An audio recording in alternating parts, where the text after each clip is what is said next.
have been reading pretty consistently now for about 2.5 years. Here are the top 10 books that I've read so far. I made this list this morning. Some of these I am for sure, some of these they could be replaced in the future. But as of now, this is my top 10. Before we dive into it, I'm trying to get to 500 subscribers as soon as possible. So if you haven't clicked that subscribe button now, go ahead and do it. Coming in at number 10, we have Babel by R.F. Kuang. In the past year, I have realized that dark academia is my vibe. It is one of my vices. I think it's one of those subgenres that is very appealing to a lot of people. And R.F. Kuang is one of those that leans heavily into the academic side of the dark academia. I was very skeptical because a lot of people told me that I needed to have like a master's or like I need to be super smart because this book covers a lot of language and it has footnotes and it has all of these topics that make it seem like you need to have some sort of degree to read it. I'm here to tell you, you don't.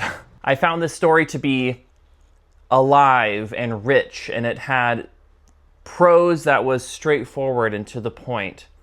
A lot of the critique says it's overly in your face. I would disagree. It's one of those messages that need to be like written down and plastered in your face for you to understand like what this book is about. And in this story, language is magic.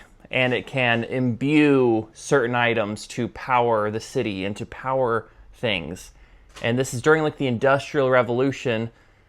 The capitalistic mindset is running rampant. It's a story about growing up. It's a story about finding out who you are and what you want to do with your life. It's a story about friendship and betrayal. And it's a story about discovering truth. And by the end, I was just absolute shambles. It was so, so good. At number 9, following up a dark academia with another dark academia, we have The Secret History by Donna Tartt. After reading Babel, I was also told I need to read this because I was discovering literature. I feel like I was developing as a reader and developing my likes and interests as a reader. Now, this is an extreme slow burn. So if you are not a slow burn enjoyer, do not read this because I don't think it is for the faint of heart. This is not an entry-level book. This is most appreciated by reading a few standalone slower books first and then diving into this because it is dreadfully slow at times.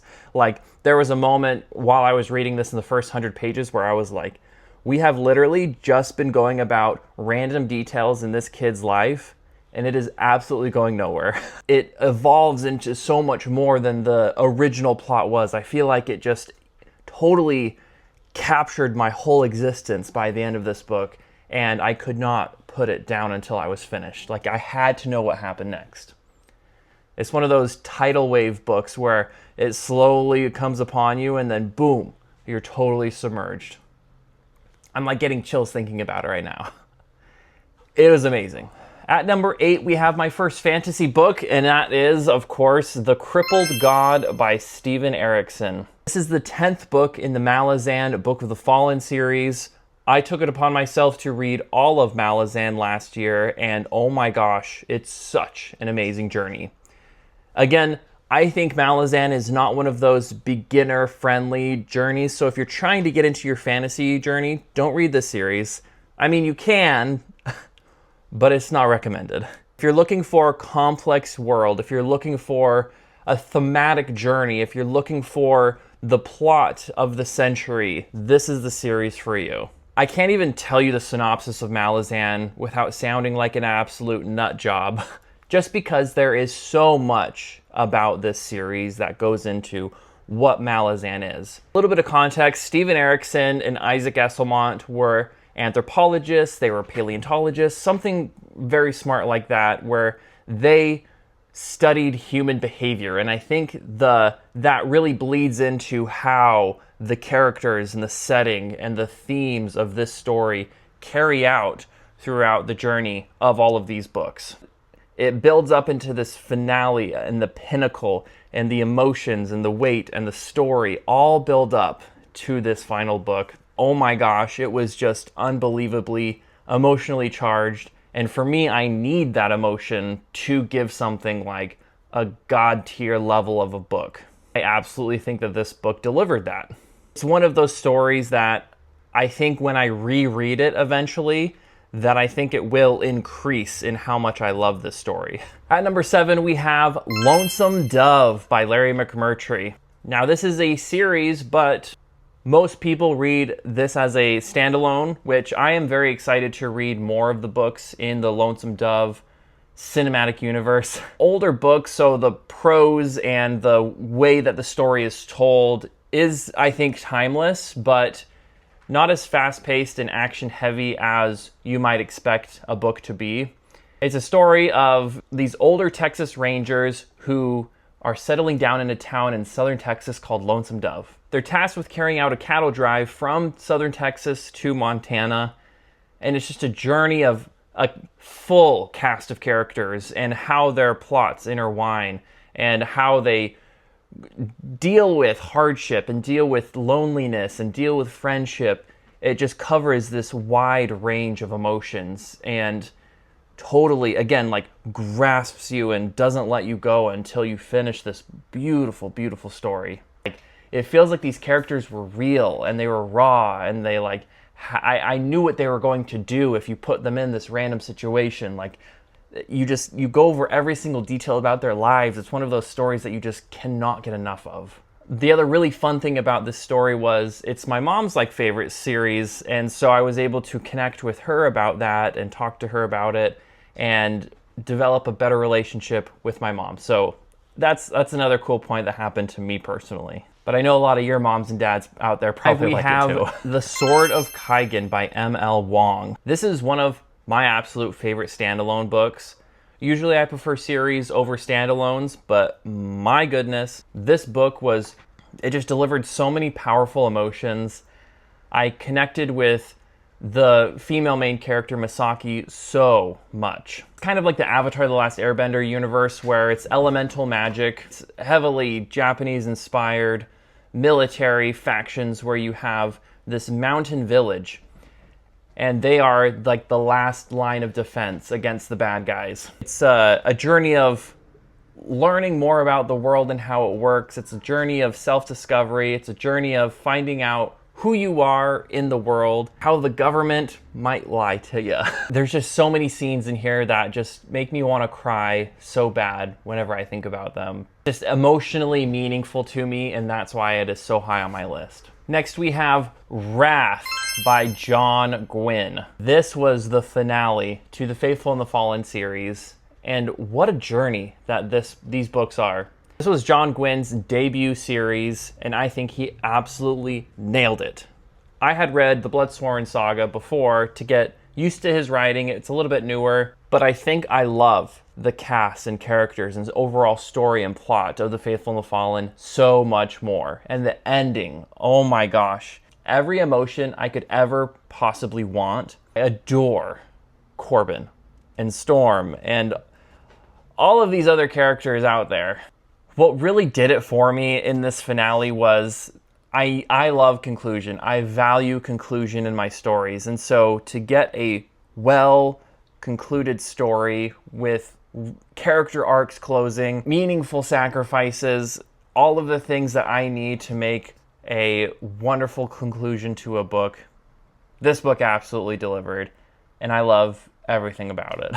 In the number 4 spot, we have A Memory of Light by Robert Jordan and Brandon Sanderson. My absolute favorite series of all time is The Wheel of Time. It's what got me making content about books.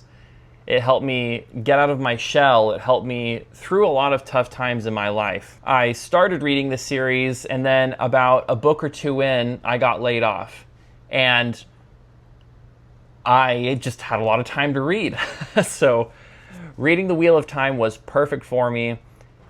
I read them back to back to back to back until I finished. And taking that journey throughout the summer of 2024, it absolutely engulfed all of my passions and my life and my thoughts. the story of Rand and Matt and Perrin and Egwene and Elaine and Nynaeve and Lan and Moraine and all of these different hundreds of characters, like, they feel so real to me. And the journey that happens throughout the 14 books all points to these moments that happen in this book. I cried, I laughed, I wept, I mourned, I yelled with excitement because so many amazing moments happen in this book. It just means so much to me.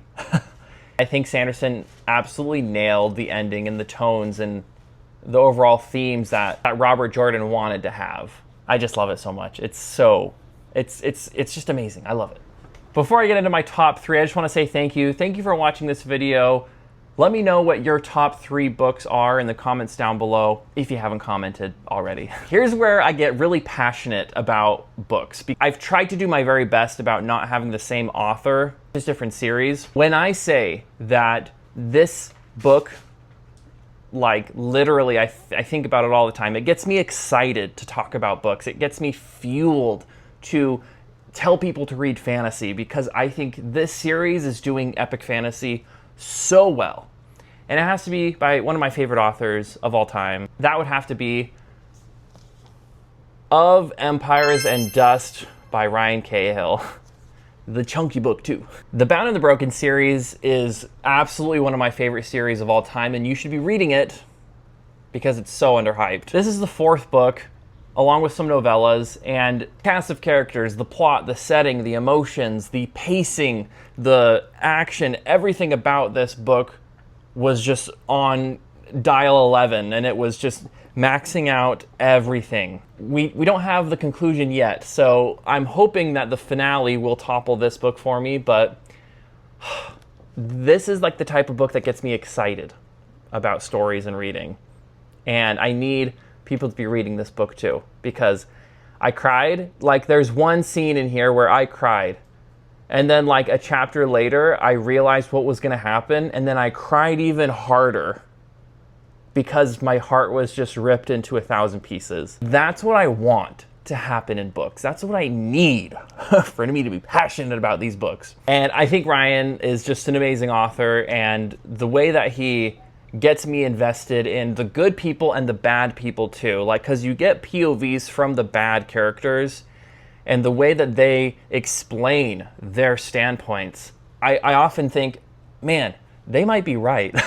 Like, I can understand why they're doing the things that they're doing. And I think when that happens in a series, when you can understand the motivations of the villain, great writing. I think this series does that extremely well. At the number 2 spot, we have one of the best sci-fi series of this generation, and that has to be the Suneater series by Christopher Ruocchio, with its finale being Shadows Upon Time. Words cannot describe the emotion I feel for Hadrian Marlowe, the Devil of Madewar, the half-mortal himself. He is known by so many titles, and to me, it's like I consider him a friend. This series alone, like, propelled me into a love and a passion for sci-fi and prose and what a story could be and what a character can mean to me individually. I feel like I related with so many moments to Hadrian Marlowe and his journey from book 1 up until this story. What's cool, if you're not familiar with Suneater, is it's the story of Hadrian Marlowe. On page 1, he tells you that he blew up a sun and destroyed an alien race to save humanity. That's on page 1 of the first book. Not a spoiler. This journey of 7 books and some novellas up until these moments that happen in this finale. And you're wondering, how can we continue to have more things happen? And more things happen. Hadrian just goes through so much pain and suffering, and he goes through these epic moments of highs and lows. When you get those highs and lows, you can really contrast and compare what is going on and how that emotion can carry forward from plot to plot. A lot of characters, in my opinion, are very linear. They just go straight up from being all right to being better. Whereas I feel like with Hadrian, he's going up and down every single book multiple times. And to me, I think that just creates this real dynamic character that is unlike anything I've ever read before. And I'm like getting chills thinking about this character and all of the other characters in this series. It makes me so happy. And then for my number one book, again, a little bit of context. I was going through a really tough time in my life when I read this book. I think that now I can call it depression. I think in the moment I didn't know what it was. And so during this period of my life, I was feeling a lot. I was going through things that I didn't want to go through. And so connecting with some of these characters helped me, like literally helped, more than like an actual therapist would have helped me with, in my opinion. I'm not a licensed therapist. And that number one book has to be Rhythm of War by Brandon Sanderson. Of the Sanderson fans, I think that Rhythm of War is definitely one of the lower rated books. I think for a lot of people, the pacing and the storyline and the POVs and the exposition, and a majority of people don't love that. While I can agree with that, what I do love and what I think propels this into my number one spot is like 3 or 4 moments that happen in this book. You get these moments of characters fighting for their lives and all hope is lost. And a character gives them a little bit of advice and they get to feel like they'll be warm again. And they get to feel like that it's part of the journey, not the destination, that they need to like remember that, like the oath that they hold themselves to, it means so much to me. And like, I can't not get emotional talking about my love and passion for Rhythm of War. It really helped me think more about the journey. I love it so much. And I love what Sanderson did with making it so Cosmere heavy. Another part, what was funny to me is I would recommend doing some sort of Cosmere reading order. Obviously read what makes you happy, but let me know if you want a Cosmere reading order video. I didn't really follow a reading order when reading the Cosmere, and so there were Easter eggs in here that I had no idea about. And later on realized, oh my gosh, my initial opinion was so, like, it's different. I have a different opinion on things now with more context from these other books. Rhythm of War, to this day, remains one of the most impactful books in my life because it helped me get through another day. So those are my top 10 favorite books of all time. Let me know in the comments down below what you think. Love to talk.